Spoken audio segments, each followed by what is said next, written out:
I spent the entire night sewing my daughter's wedding gown, stitch by painful stitch, without even stopping to rest my eyes. Each needle pass was a memory, every thread a promise. The clock's steady tick-tock accompanied me until dawn, marking the hours like the echo of my own life, which felt like it was unraveling slowly. When I finished, the first ray of sun peeked through the window and settled on the white fabric. It was beautiful.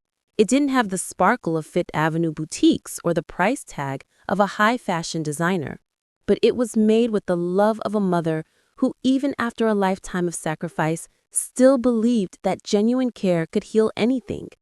I carried the gown with trembling hands, wrapped in an old sheet to protect it. When I arrived at the home of my daughter, Zuri, she was surrounded by girlfriends, laughing and sipping coffee from delicate cups. She looked like one of those perfect, distant Hollywood socialites. For a moment, I felt a deep surge of pride, and then it happened. Zuri looked up, scanned me from head to toe, and asked, "Is that the dress?" I nodded, smiling. I unwrapped the fabric carefully, as if revealing a treasure. She looked at it for only a few seconds, and then, with a sneer of contempt, she let it fly. "This looks like something a poor person would wear." Her friends giggled softly. Before I could react, she snatched the gown and tossed it into the trash can. "I'm not getting married dressed like a seamstress, Mom." I felt the air abandon my lungs. I didn't say anything, not a single word. I just gathered my broken pride from the floor and walked out slowly before they could notice I was crying. I walked back home, my vision clouded. The sun was beating down hard, but I only felt cold. The gown was still in my mind, every stitch burning like an open wound. I thought of the sleepless nights, the years working at the old machine my mother left me, the calluses on my hands, everything I had given up so Zuri could reach where she was, and I wondered when love became a source of shame. When I arrived, I sat in front of my sewing machine. I stared at it for a long time. Its whirring sound, once so familiar, now seemed like a lament. I touched the pedal, seeking comfort in its vibration, and felt a strange impulse. It wasn't sadness, it was something new, a cold, dangerous calm, the kind of calm that only arrives when a heart breaks and instead of collapsing, begins to plot. Days passed and my daughter never called, not even to apologize. I heard through others that her designer gown was ready, imported from Paris, perfect, as she put it. But perfection has no soul. And that dress, no matter how beautiful, could never tell her story. Then one afternoon, I went to her house. I waited for her to leave and slipped inside without making a sound. The scent of expensive perfume and fresh flowers filled the air, but in one corner of the room, the trash can still sat there. And inside, among crumpled papers and scraps of fabric, I found my dress. Wrinkled, stained, humiliated, but whole. Just like me. I pulled it out gently, hugged it to my chest, and took it home. I spread it out on my work table and observed it under the sunset light. It was beautiful, even in its misery, like a mother who continues to love even after being wounded. I ran my hand over the seams and felt my love still living there within every thread. And then I knew it. That dress was not going to end up in the garbage. For the following nights, I locked myself in my studio. I didn't sleep. I barely ate. I just sewed. I embroidered crystal flowers onto the hem. I added vintage lace. And within every layer of fabric, I hid more than just embellishments. I hid my history.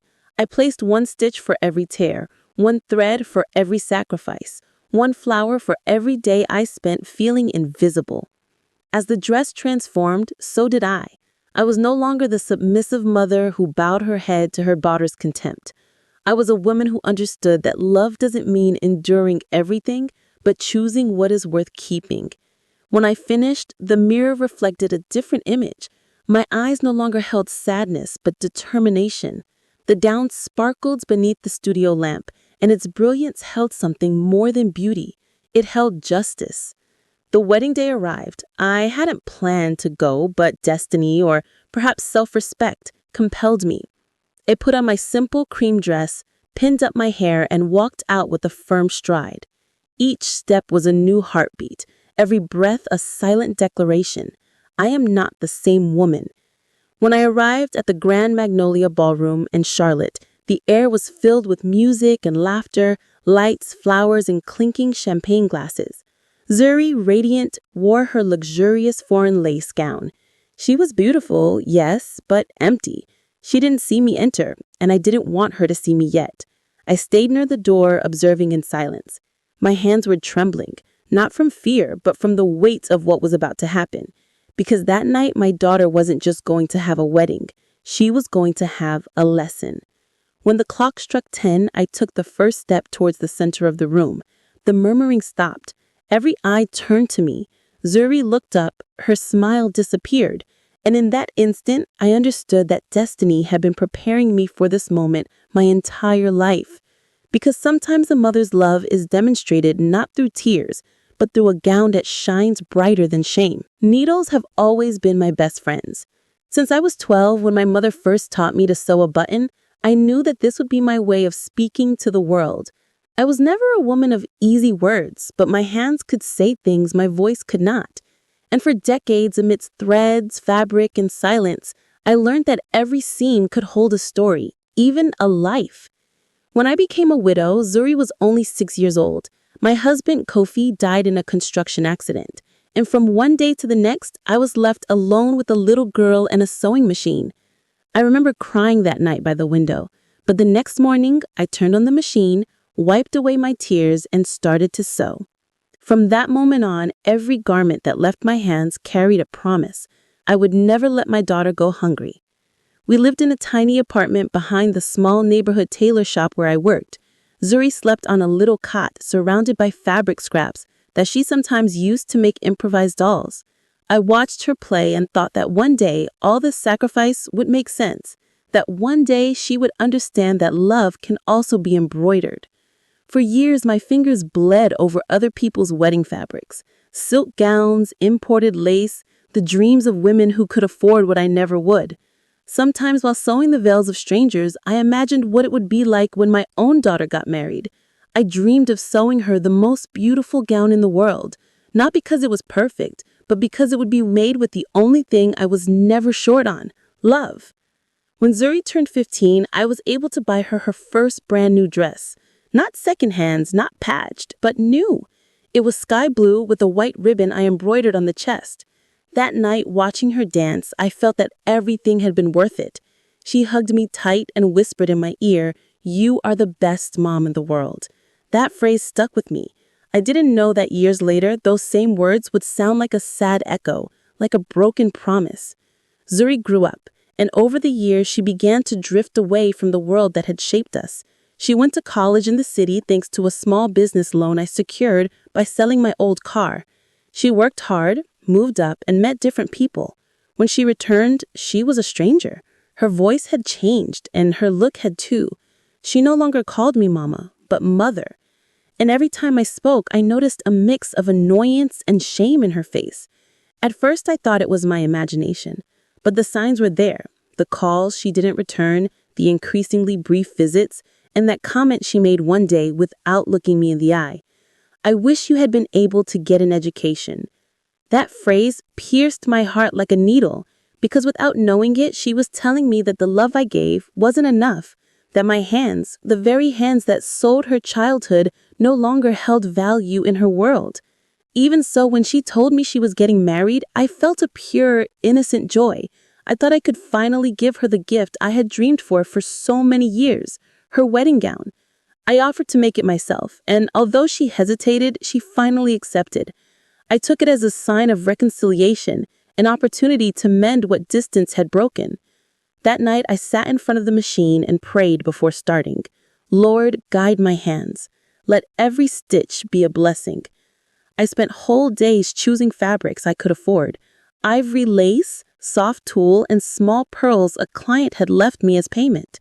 Every thread carried a wish, every fold a hidden tear, and inside the lining, where no one else could see it, I sewed a tiny piece of my own wedding dress. It was my way of telling her without words, "Take me with you, daughter. Even if you no longer see me, I will be there." But when it was all finished and she rejected it, It wasn't just the dress she threw in the trash. It was my story, my love, the invisible thread that still united us. That night, I didn't sleep. I stayed watching the machine, turned off, and thought of my mother, how she also sewed until she was exhausted. She always told me, "Daughter, women like us don't have swords or fortunes. Our strength is in our hands." And in that moment, I understood. My strength was not in being accepted, but in continuing to weave my own destiny, even if they unraveled it over and over. I touched the stained fabric I had taken from the trash can again. I ran my fingers over the broken seams and felt my love still beating within it. I thought of all the times I hugged her without being hugged back, the uncomfortable silences, the "Mom, please don't come dressed like that" moments. And I understood that humiliation, if sown with patience, could. There was no anger in my voice, just an old, deep sadness that was no longer looking for blame. At midnight, when the guests were dancing and the music covered all conversations, I rose from my seat and walked toward the center of the ballroom. The gown was in my hands. Eyes turned toward me one by one until the murmuring ceased. Zuri turned confused, color drained from her face. "What are you doing, Mom?" she whispered nervously. "Please sit down. I only came to give you back something that belongs to me," I said, showing the white bag. The murmuring returned louder this time.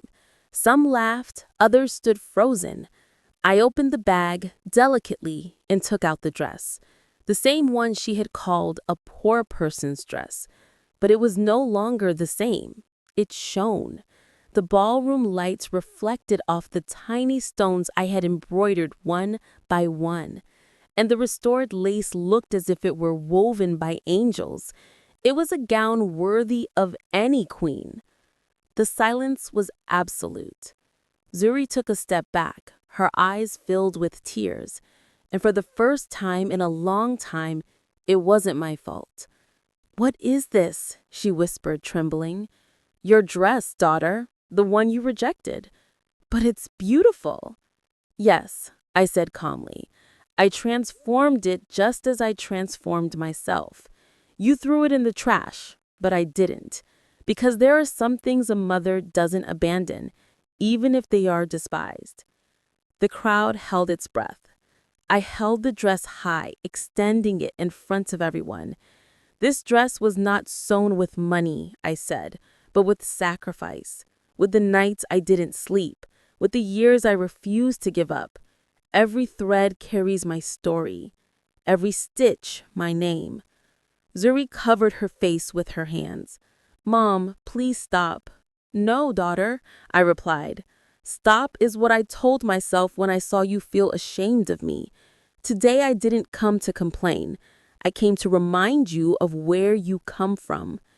Suddenly, the applause started. Tentative at first, then stronger. The bridesmaids, the guests, even the groom's mother, everyone was applauding. Zuri fell to her knees crying.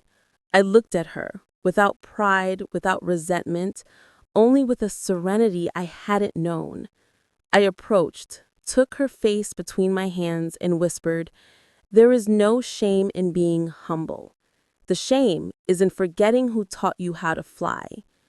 She nodded through her tears. She tried to hug me, but I stepped back. "Not yet," I told her. "Not until you learn what it truly means to love." I turned around, holding the gown, and walked toward the door through the applause. Each step was a farewell, every look a scar closing.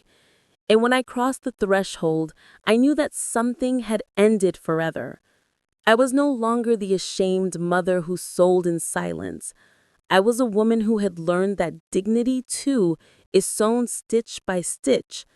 That night, when I left the ballroom with the gown in my hands, I felt the air was mine again.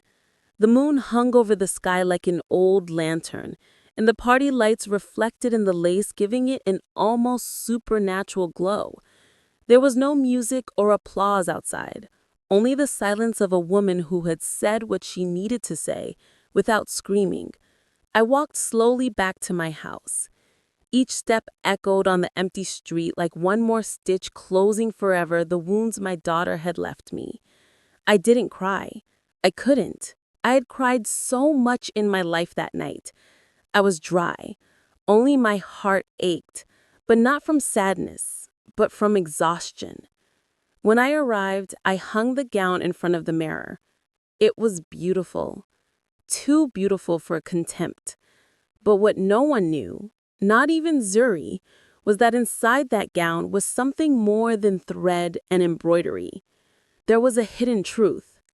Weeks before the wedding, when I decided to rescue the dress from the trash can, I didn't just restore it. I transformed it into a silent letter. Inside the lining, between the layers of tulle and lace, I sewed small handwritten notes, carefully folded pieces of paper where I had left fragments of my story, her childhood, my soul. In one of them, I wrote, "When you were born, I thought life had given me back what it took away. I never imagined that love could also hurt when too much is given." In another, I sewed, "Your first dress," with old fabric, but with hands full of hope. I didn't know that someday you would be ashamed of the love that sheltered you. And in the last one, the smallest, the most secret, I put a phrase that had been my mother's. "The thread that joins a mother and her daughter is not broken. It only stretches until one of them learns to let go."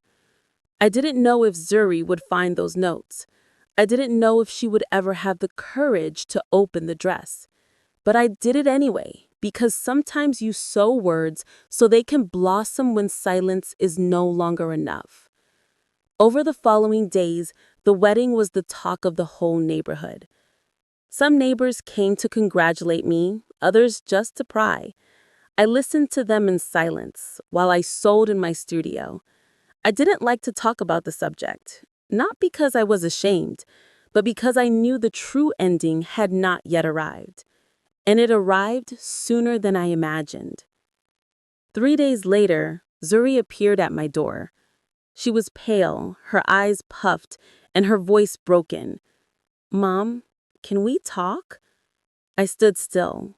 For a second, I wanted to hug her, but something inside me told me to wait. "Of course," I replied calmly. She walked in slowly, as if she feared the house would reject her too. She sat in the chair where she had waited so many times for me to finish sewing her a uniform, a dress, a life. She carried the gown in her hands. She placed it on the table without looking at me. "I opened it," she said. "I see. I found your letters." The silence filled with her ragged breathing. For the first time, I saw her vulnerable. She was no longer the haughty woman from the wedding. She was my little girl again. "I didn't know," she whispered. "I didn't know how much you had done for me." I lowered my gaze. "You didn't have to know. Mothers don't count the stitches. We just sew." "I was such a fool, Mom." "No, daughter," I said. "You were human. And pride is also inherited, just like the color of your eyes." Zuri broke down crying. She knelt beside me just like when she was little. She took my hands, and I felt them tremble just like mine. "Forgive me." "You don't have to ask for forgiveness," I said. "You have to learn." We stayed like that in silence. I didn't cry because forgiveness, when it's sincere, doesn't hurt. It brings relief. Zuri rested her head on my lap, and for an instant, I felt the weight of her childhood again, the same warmth, the same fragility. It was as if the years had reversed. After a while, she looked up. "Can I stay with you for a few days?" she asked. "Of course," I replied, smiling, "but you'll have to earn your keep. Sewing, sweeping, cooking, living." That night, we ate dinner together for the first time in years. The silence between us was no longer awkward. It was warm, necessary. Zuri ate quietly, watching me from time to time as if she were seeing a stranger. "I always thought you were weak," she said suddenly. And now I know you were just tired. Yes, daughter, I replied with a smile. Love can tire you out too. The next day, while she slept, I took the gown and stored it in a wooden box. I didn't do it to keep it as a trophy, but as a testimony. Proof that even the most broken bonds can be sewn together again, if one has the courage to accept the scars. Before closing the box, I added a last note. When you read this, perhaps I will no longer be here, but I want you to remember that humility is not inherited. It is learned. And you, my daughter, have already made the first stitch. I closed the box carefully and put it away in the closet next to my threads, my needles, and the remnants of the blue fabric from her 15-year-old dress. Everything that had been my life, everything that once defined me, now fit into that silent corner. And for the first time in many years, I felt peace.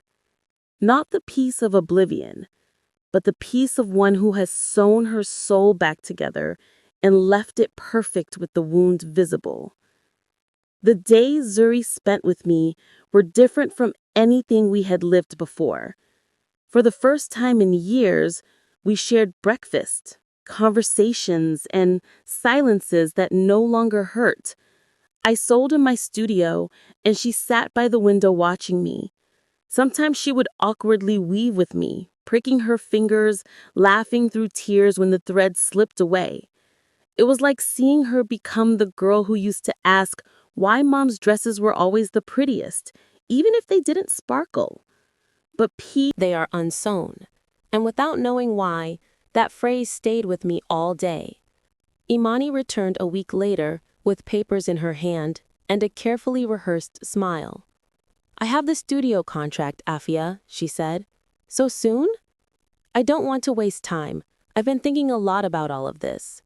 Zuri watched us from the table with that mix of joy and doubt that only children feel when they see their mothers approach old wounds.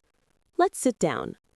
Imani unfolded the documents, talking about loans, machinery, space, and employees. I nodded, but something about her tone felt strange. It wasn't just regret, it was fear. What's the rush, Mrs. Ellington? I asked her. Rush? No, I just want to do things right. I'm not talking about the studio, I'm talking about you.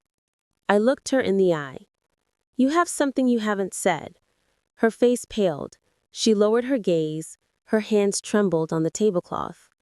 Zuri frowned, not understanding. 30 years ago, she began, her voice trembling, my mother didn't just have seamstresses, she also had secrets. I was young, reckless. I had a comfortable life, but it was empty. And then I met a man.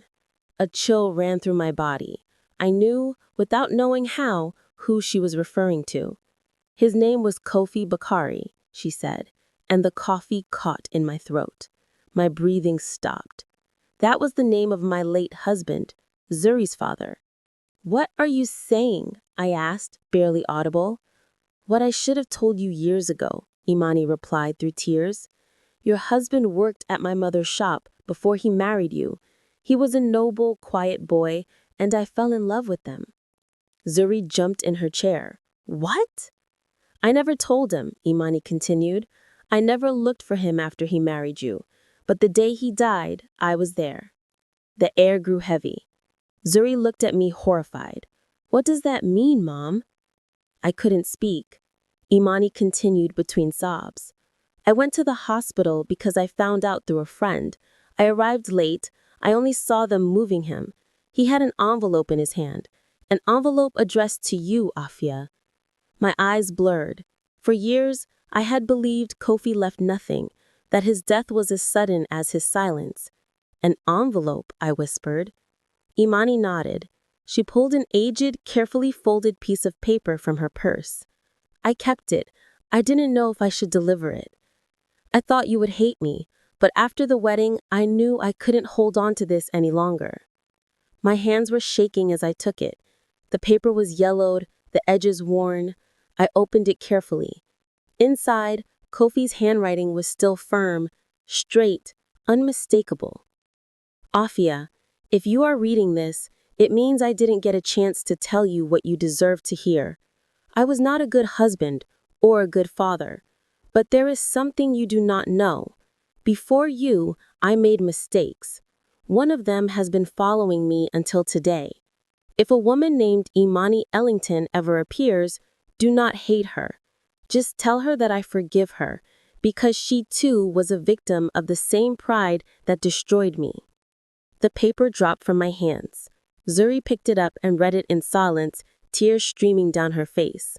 I stood looking at Imani, who was crying with her hands in her lap. For an instant, all the pieces clicked into place. The humiliation, the remorse, her insistence on making amends. It wasn't just guilt, it was redemption. My mother destroyed a lot of people, Afia, Imani said through sobs, and I followed her example. Until I saw you that night in the ballroom with your gown in your hands, and I understood that I also needed to ask for forgiveness for the inherited sins. I stood up slowly. I didn't feel anger, only a deep sadness because life has strange ways of joining the threads that we cut with hatred. And why didn't you tell me sooner? I asked. Because it wasn't the right time, she replied. Because forgiveness is not asked for until you can look the person you hurt in the eye. Zuri stood up, trembling. Then my husband's father. No, I interrupted gently. That has nothing to do with you, daughter. Your father was mine. His past does not belong to us. I hugged her. For the first time, I felt like we were closing a cycle that had been bleeding for decades. Mrs. Ellington, I said finally, if your intention was to ask for forgiveness, you have done so. But we don't need anything more. We can open the studio, but not to clear guilt. We will open it to teach other women that the past is not erased with luxury or with tears, but with purpose. She nodded, wiping her eyes. Thank you, Afia. And if you truly want to honor my husband's memory, do not forget this, I added. Wounds are not covered with silk, they are sewn with truth. That night, after she left, Zuri stood looking out the window. Mom, everything you lived through, everything you endured, was for love, right? Yes, daughter, but not just for your father. For you too. Because one day I understood that a mother's love is the only one that doesn't need applause. She rested her head on my shoulder, and in that silence, I understood that sometimes justice does not come with shouts or revenge, but with the peace of knowing that the truth, no matter how painful, sets you free. The following week, when the emotions seemed to have calmed down, I received a letter. It was from an estate lawyer in the city. On the envelope, my name was written in elegant old-fashioned script, Afia Bakari. For a second, I felt my heart stop. It had been years since I had seen that last name next to mine. Kofi had left me in many ways, first with silence, then with his absence, and now from the grave he seemed to be speaking to me again. The envelope weighed more than I imagined. I opened it slowly with trembling hands, and inside I found a sealed letter and a small brown envelope closed with wax. Zuri was with me, and seeing my pale face, she said, Mom, are you okay? I don't know, but it seems your father didn't take everything with them. We sat down together. I slid the letter between my fingers, took a deep breath, and opened it. Kofi's handwriting was still firm, straight, unmistakable.